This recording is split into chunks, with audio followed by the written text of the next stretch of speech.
Leo siku nyingine tena tumekutana na imani, wote tuliopo hapa ni wazima wa afya, ila siku ya leo ni siku ya furaha sana.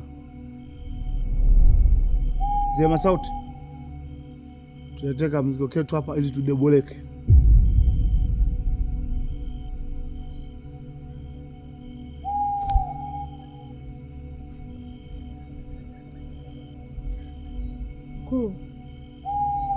Tumebakiza mtoto mmoja mkuu. Naomba utuhurumie na kuomba mkuu. Mtoto mmoja? Mimi mwenyewe sina hata mtoto. Baba yangu mwenyewe aliyenirithisha hiki kiti nishamtoa kafara. Na imani kila mtu anajua hilo. Nataka nyama. Ni kweli alichokiongea mke wangu. Naomba Mzee Masauti, mdomo utakuponza. Nahitaji mzigo.